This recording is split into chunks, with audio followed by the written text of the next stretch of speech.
Саламатсыздар, урматтуу депутаттар. Биз силерге тазалоо боюнча 2 мыйзам долбоорун жөнөткөнбүздө 7 ай болду. Ошого дагы эле кортунду бере элексиңер. К2 кауч бензинди запрет кылыш боюнча Кыргызстан территориясында. Экинчи электромобилдерди салттан башатыш боюнча. Качан бересиңер? Ал кауч, К2 кауч ошо запрет боюнча бул уже жанагы ЭАЭстин алкагында запрет бар. Бул боюнча сен пикир алмашкансыз, бирок Запрет бар эмес, сен 21-жылга чейин өзүңөр минекон кат жазып узатып алып турбу. жок, ВОЗго кирбейт. Ал эми 21-жылга чейин бизге иштетилген ошо заводдордо чыгарчу нефть базаларда 21-жылга чейин мүмкүнчүлүк берилген. ВОЗ боюнча кирип атыптыр анан кийин. А ВОЗго негизи запрет ЭАЭс боюнчачы. Каерде бар ошо? ЕСте Армения, Беларусь запрет кылган. Бир запрет кылбай, силер өзүңөр өкмөт кайрылып узатып албадыңар ошо 21-жылга чейин.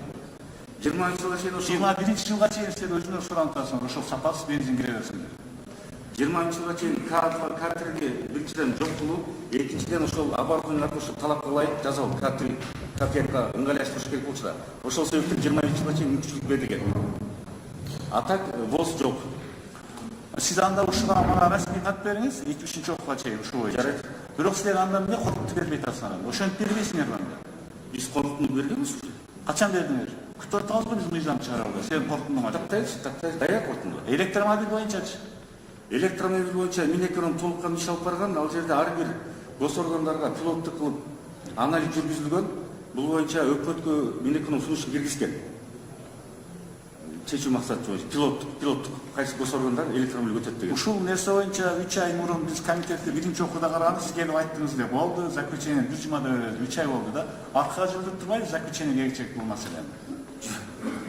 Бул маселенин тиешеси жок. Силердин ишиңер да ошол, өзүңөр ишиңерди кылбайсыңарбы анан кийин? Силер үйдө отурсаңар ам айлыгыңарды алдыңар да, удаленно иштеп кылбайсыңарбы ошону?